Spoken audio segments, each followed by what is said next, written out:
Good morning, welcome back. Yesterday we finished up the repairs on our 15K. Just to recap, we did a timing belt service, did a water pump replacement, did the accessory belt, and we did the thermostat and gasket. The parts we're still waiting on is the cap and rotor and the wires, but we're going to go ahead and finish this up because they won't be here for a couple days. And I just want to get this done, get the video done, and get it out to you guys. Just to recap, we're going to go over the prices for everything. What you would have paid if you used Generac parts from a Generac supplier online versus I spent a lot of time researching and finding out what would interchange from the automotive side. And I'll go over that when we get to the nitty-gritty. I'll just give it to you bluntly. Generac dealers that I've found, I mean there's some out there that probably aren't, but Generac is very proud of their pricing. The complete service that I will have done, including the cap and rotor and the wires. If you bought all Generac parts, which is a joke because most of the Generac parts are just repackaged other parts. Total cost for an accessory belt, water pump, timing tensioner, timing belt, distributor cap and rotor and wires is $2,126. And I'm going to repeat that because some of you might have not heard it or are on the floor and they're getting back up. The total part cost for what I did this generator would have been $2,126.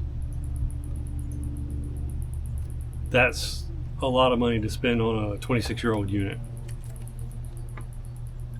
Total part cost with me researching and figuring out what I can use from the automotive side and commercial side and just parts availability, $110.94. So just to recap, Generac $2,126. My parts list $110.94. That's a 2,000%, over 2,000% markup. I mean, I don't mind paying a little bit more for original equipment stuff, but I don't want to get a colonoscopy with a 5-gallon bucket either. So yeah, just to run it down so you guys can appreciate it. The distributor cap, just the cap, $302. Price range $302 to $359. The rotor, it's obsolete, Generac, $95. Wires, ignition wires, the range is $282 to $359. And I took that price I gave you, I took all the lowest ones I could find. Timing belt, $219 just for the belt. The timing belt tensioner, $404. Water pump, the water pump, $755. And the accessory belt, which is just a basic 3/8 belt, 32 inches and 1/8 inch long, $69.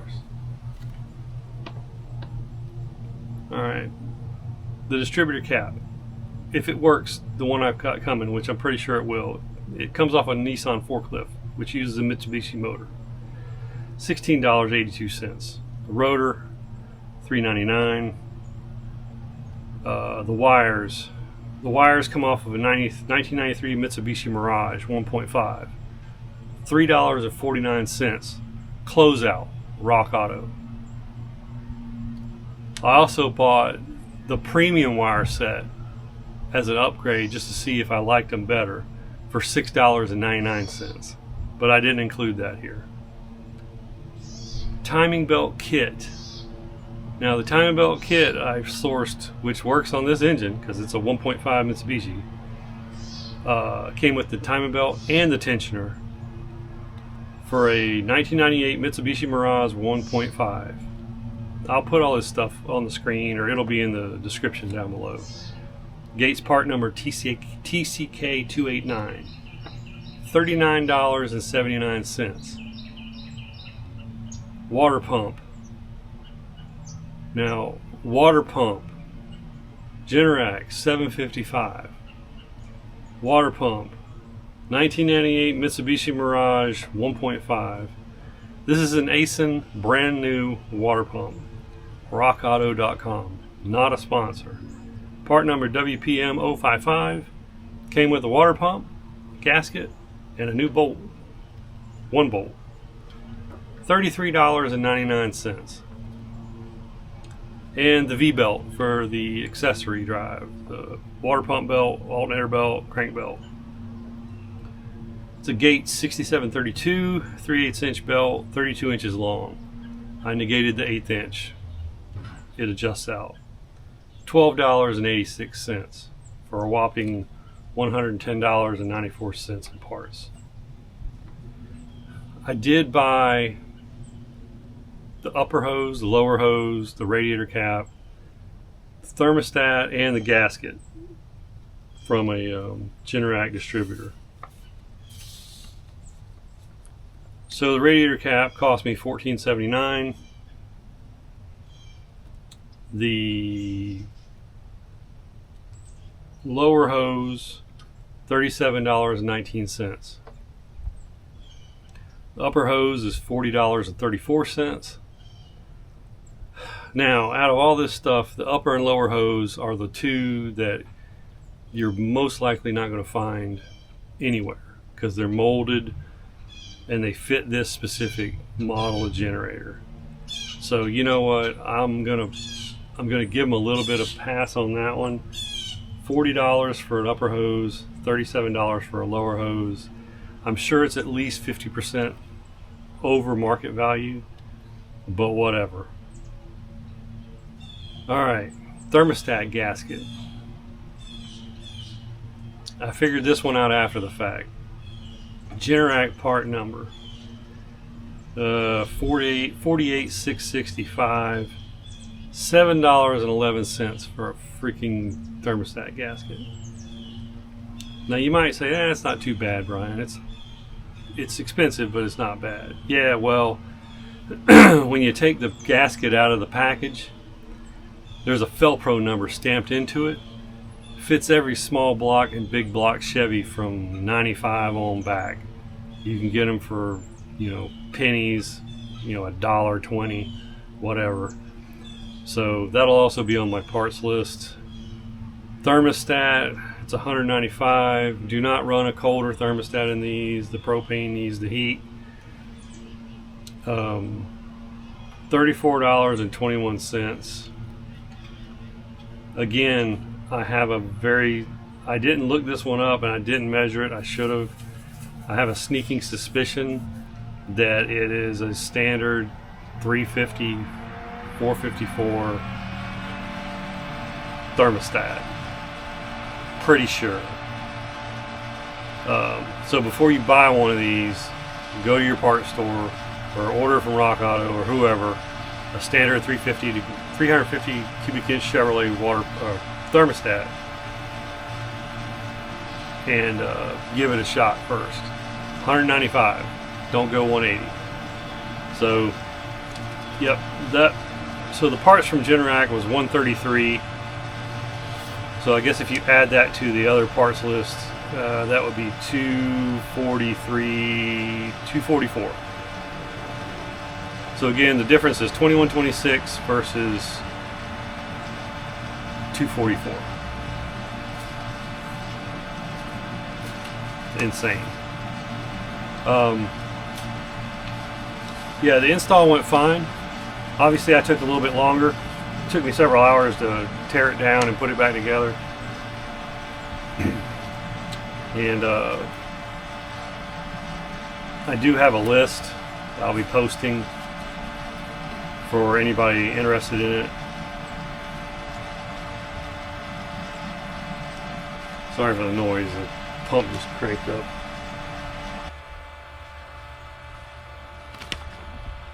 So I'm glad I did the work. It was good to get it apart and service it. It definitely needed it.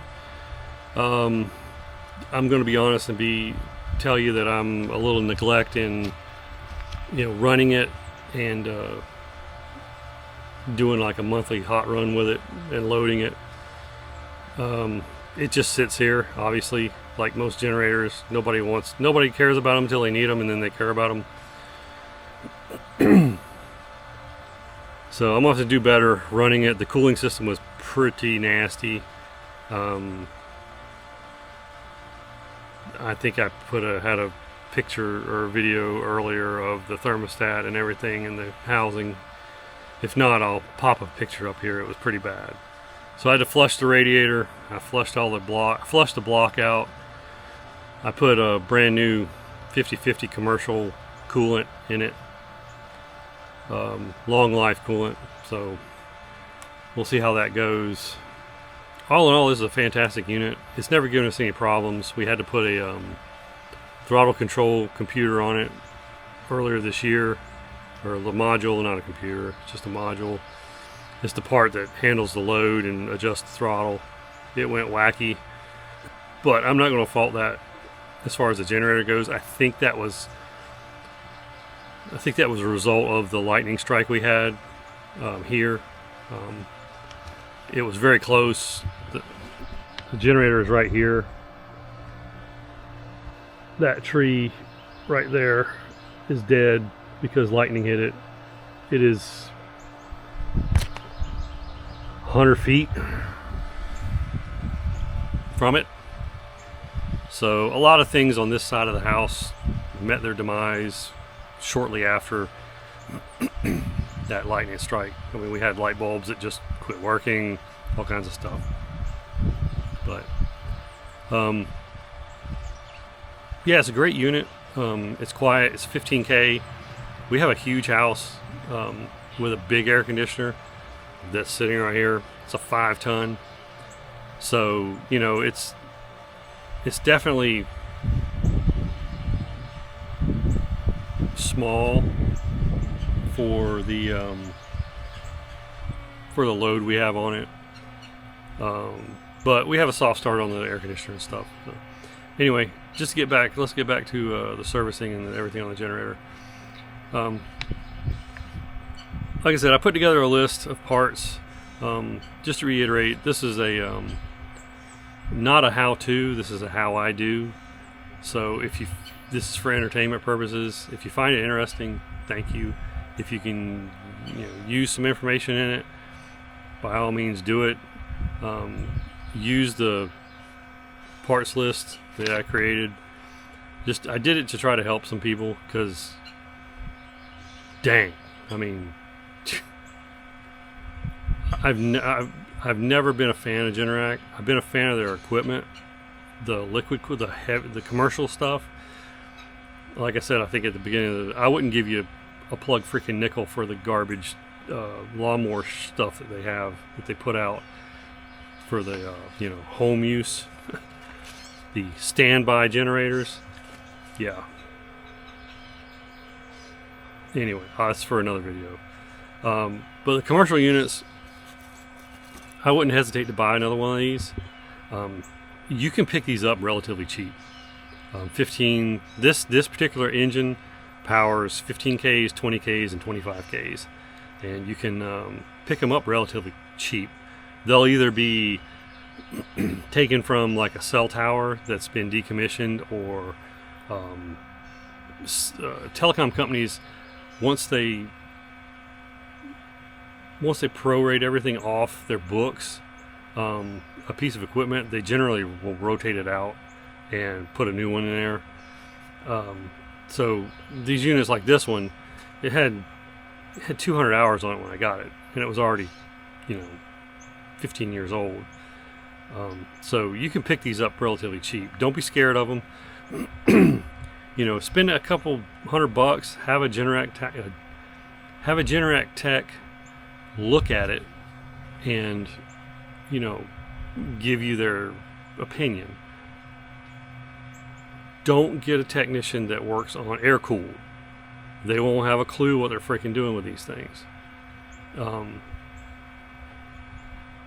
Yeah, but don't be scared of them. The biggest problem I have with these units is the rust. The housings are not designed very well. They have spots in them where the water collects, and they just rust out. I mean, if you look at enough of them, you'll see they rust. But I wouldn't even be scared of that. I mean, for the amount of money you'd have to spend to buy or build a new enclosure, you can take one of these units, take the housing off of it, leave the control box, or, you know, rig it up in a way to keep it where it's at, and go buy a small shed.